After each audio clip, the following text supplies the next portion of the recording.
all of Lima's help and mana as well there. Well, regardless, fight 1 for MVP. Look at the graph now as well, a massive breakaway, heading towards a 7,500 advantage straight off the back of that fight here for MVP. This could just be a day of upsets. I mean, we just saw eHome taking a Secret 2-0 in that series. I felt like eHome had going into the series, I felt like people were favoring Secret too much, but I thought eHome had a good shot at least winning one game. But for them to 2-0 in the fashion they did, I think very few people would have imagined. And now, MVP going in as underdogs against Empire. They've got a pretty good grip on this game right now. It looked like Empire had them counterpicked the corner pretty well, and that the early game was going their way, but a couple of bad decisions is putting MVP in the driver's seat all of a sudden. QO, he got the Desolate win, was it 2 minutes ago? Yeah, 19 and a half minutes in. So in the last 2 minutes, he's had a GPM of like 950. It's pretty good.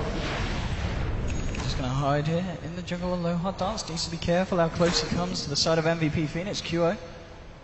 They do have these Radiant Wards all around, so he sees the Wyvern here. Is he going to make a jump for it as of yet? He's actually moving in now. Just going to take the camp here. No one's going to make a jump as of yet. Always want to fly, looking for the D ward. It might be his last one as QO is going to try and move in here with the slow, with the trap. The cast coming out. Is he going to bounce? They're able to create enough space between the two of them. Always want to fly. He's going to be cold, embrace, stepping out silent. Moving in here with the static. Link getting a fair bit off of QO. Is already over the hundreds. They've got to be careful fighting into this one, MVP. They just need to get themselves the hell out of there. Silent with 168 stolen damage. And MVP will just disengage for the time being. I think did QO miss his first Meld Strike, or did he just not get it off? Because he had it on cooldown, I think, when he wanted to use it, and then the perfectly timed cold embrace here from Aloha Dance saves the day for the Witch Doctor. So, either way, I mean, the fact that even though Empire didn't find a fight, they were forced back. MVP finding space here to find this tier 2 on the top lane. Seeing a bit of a split push coming out from Resolution on the Storm on the bottom lane. Tier 2 on the top will go down. Resolution just trying to work that wave in towards a tier 2 of his own. And he's, I think that's, the completed Bloodstone now finished on the Storm. 23 is very slow for Resolution standards. And it's even with 4, 2, and 10, right? You look at his kill death score and you feel like, okay, this is actually pretty decent. He could have it at sub 20 with that, but not in this case. His CS is simply too low. 88 CS at minute 23 in that mid lane. Generally on Stone Spirit at this point in time, you want to at least have cracked the 100 and preferably a little bit more. But MVP has forced them to fight a lot, and in addition to that, he just had a poor laning stage. Didn't go the way he wanted. Oh, and March down the Bristleback. He's got a completed Crimson Guard on top of the mech 23 minutes in. And speaking of bad laning stages, March had a really hard time in the early game as well, and now he's pretty much up to par with what you want to have at 24 minutes with an off-lane Bristle. Maybe even a little bit ahead of it. Farm's looking very good for Phoenix. He's going to get scouted out here, but I think with the lockdown in the neighborhood, March starting to get this lane pushed in. At the same time, they're looking towards the bottom as well, Phoenix. Getting that lane pushed in as well, see if they can find this final tier 2 from the side of Empire. This time, I mean, it's going to be very hard for Empire to try and jump in on this one, especially March with those items that he's got here to benefit the team in a team fight situation. They have to find a good Winter Curse. It's been the key ability that's been lacking in this game so far for them. They haven't really been able to find the angles, but now with a Glimmer Cave, it's a lot more possible for Aloha Dance either to sneak in and do it, or at least to get a cold embrace into Glimmer Cave onto a friendly target that gets opened up. Moving in now. Get the tower up for free. Okay, bottom lane. Nuts, he's going to blink in on this one, and now with the relocate, they're going to be able to control Resolution, bringing in Q with the damage! Blowing up the Storm Spirit. Not a chance in hell for him there. This is a very classic ganking pattern you try to apply when you're playing against one split-pushing hero, is that you push a tower with 4 or 5 heroes together in the lane, and it gives the enemy split-pushing hero a false feeling of safety, because he'll still be seeing the heroes in the bot lane as Lion jumps on him, relocate, easy kill. Of course, it's easier with Wisp than it is with TP Scrolls, but the concept is the same here, and MVP showing good understanding of I want to fight. Goku going with the setup with the Yules, looking for the IO there, trying to force him away from March. Febi's going to look for the straight up TP, and he's going to make it as well. Febi's out of this fight. It's going to be March they're trying to chase down. They look for the Splinter Blast to connect. It won't do so. So he's going to be A-OK, and Empire unable to find anything without aggression. And meanwhile, Kyo is just farming. He is actually... So if you remember the game you probably do. It was 30 minutes ago. Remember the game of eHome versus Secret, the second game? The TA of CTY got ridiculously farmed. I think that was in minute 27. Daedalus he grabbed. We're looking at a similar timing here for QO. His net worth, he's just way ahead right now at minute 26. Only 350 gold to go. Very, very rich on the tempo. This is certainly going to be an issue for the side of Empire. I mean, they have got a lower dance, of course, with the Wyvern, with the Cold Embrace to help out against the TA in these fights, but it's just a question of whether it's going to be enough when it comes to a full 5-on-5. Roshan's going to be back up in 10 seconds. And of course, MVP's lineup are going to be able to take it so quickly if they get their hands on it. Especially with the amount of damage and items that QO has now got on this TA. He's going to go for a Bloodstone. We're seeing this build more and more popular in this tournament. It's kind of, I don't want to say it's become the standard for safe lane lead-outs, but it's definitely been picked up on a couple of occasions. Yules into Bloodstone. Resolution is going to find the courier here, but the Daedalus was delivered just in time. They managed to get the Daedalus to QO, and now the relocate forward. Oh, Witch Doctor!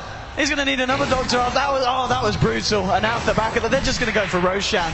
And I don't know if Empire can do anything to contest this with a hero down.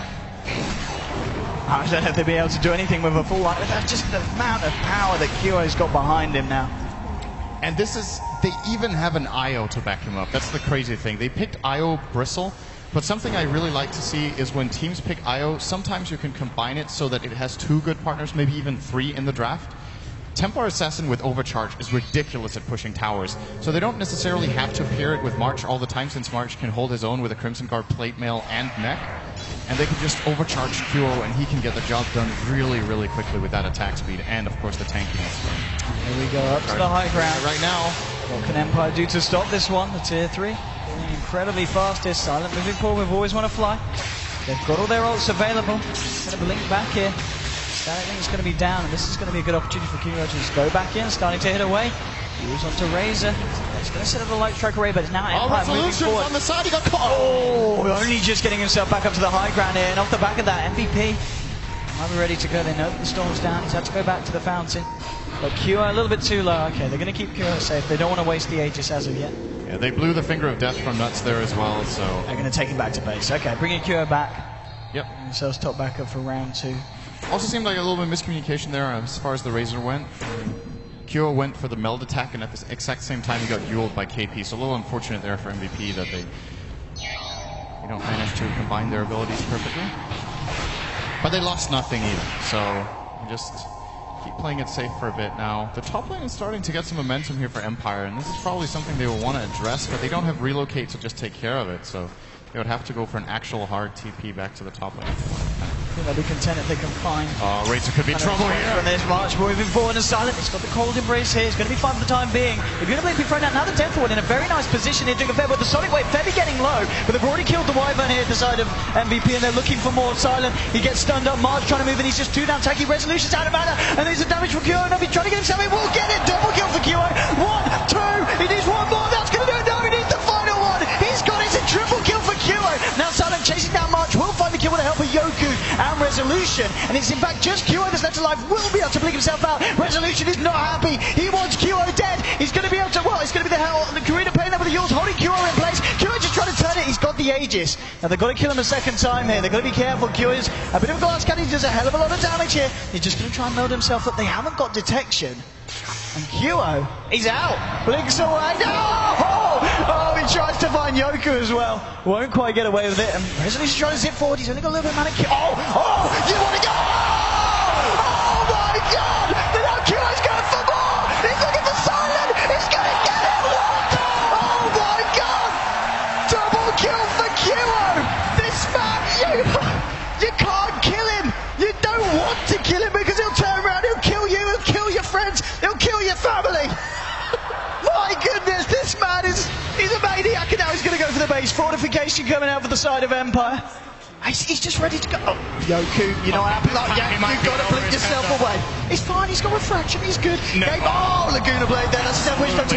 Okay, he's overstepped the mark this time. QO's going to go down. March on the front line. Febby actually doing a fair bit to a low hard dance. KP with the stun onto Silent. Febby just helping KP get himself out. It's going to be a relocate back out. March is on his own now. And he's in a bit of trouble. He's going to need some kind of help. I don't think it's on its way. He's been left alone. Zipping in. They'll find the kill.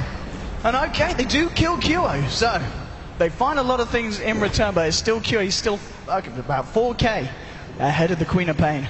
It's very easy after getting a double kill like that to just feel like there is nothing that can stop you at all in the game, but there is a limit. Going to knock on the enemy tier 3 tower with essentially, I think that was a 2-on-4 situation against plenty of damage over time effects to remove refraction is not the play in that situation for QO, so Resolution. A little bit too excited there. To be careful of Nuts with the blink here. He's going to go straight in here. There's a TP from the Lina. Can't impress. I don't know if that's going to help him. He's been glimmer kept up as well. They've dropped a sentry. They've got the vision, but now he's just going to zip straight in. Resolution looking to pick off Febby here. Can he find the kill? No, Febby with the glimmer cape. He's going to be okay. Resolution can't find that kill. Gets himself away. What's he found? He's found Nuts. Nuts, looking for the stone. Resolution actually out of mana here. Nuts should be able to chase this. He's got a blink in a couple of seconds. He's screwed. He's got no mana at all. Yoku is there. Yoku needs to do something to help him. Yoku picking up an Invis Room, bottling up as well. They've got a Sonic Wave. They should be able to do something if they want to try and fight. There's your Sonic Wave, bringing Nuts slow, but he gets tethered up by Febby. And KP and Nuts, they want to look for more. Moving into the dire jungle here. Relocate. They're going to relocate in for it's Nuts with the finger. It's the global finger. The low on Nuts getting low. He's got the cold embrace. He's going to be fine for the time being, but they always want to fly, getting picked up by QO, and now Low Art Dance is going to go down as well.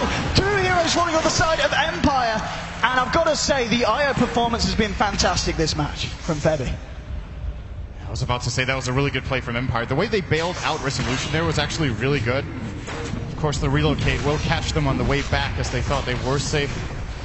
Now their barracks are under attack. I don't know if they can hold this. They have to buy back the Wyvern. They've got to get him back. At least to have a chance. Resolution, he's trying to do it with the Vortex, pulling him, but Arch leading forward here. He's harassing them back. He's 2 down, tanking the Bristol back. They've got to try and fight around him here. Oh, Lower does 1-2. QO finds the kill. He's going to look for Silent 1-2. It needs the third one. 4th one, maybe. There we go. He's got it. It's a double kill, and now he's going to move in for more. Resolution tries to get back with the stun. The Light Striker res a triple kill for QO on the TA. Now he'll go for the racks here with the back of his team. 3 heroes down on the side of Empire. None with buyback available. Yoku. Yeah, I was going to say you want to blink away from that one. They're going to look towards the tier 3 in the mid. And Empire just falling apart at this point. This could be the winning push from MVP. Or at least a very damaging one if they find a further set of racks. It's going to take pretty much a miracle at this point for Empire to be able to hold their base. They're going to lose. Oh, he's got it! He's got it! GG! Save him! Save the Witch Doctor's humility! Don't put him up against this anymore. It's over. MVP take game 1 in an incredible fashion, Sin. That was absolutely phenomenal. I personally feel like Empire had a really good draft against them. So they flat out just got outplayed. They lost their mid lane really hard, and MVP just, you know, this is what I was saying. They're playing like a team that has so much confidence. QO had, in some cases, had like too much confidence, but overall, just very, very solid aggressive play here from MVP. And Empire, they're 1 loss away from elimination at this point. Going into this tournament, I think a lot of people were expecting good results from them, so they have to pull it together here to get back in game number 2 and, of course, have a shot at game number 3. MVP, on the other hand, yeah, rightfully so. That's big cheer here for Phoenix after that performance. I could have said something there, but that was a better explanation from the audience. I pretty much summed up game 1 there and the audience reaction. I can't wait for game 2. Because, well, we'll see what Empire have to answer for that. I'm sure they're going to have something. I don't doubt them at all. But we're going to head over to the analysts to see what they have to say about QO and his team's stellar performance. An absolute wonderful performance by QO. It was highlighted before, Alan. You highlighted how great his statistics were.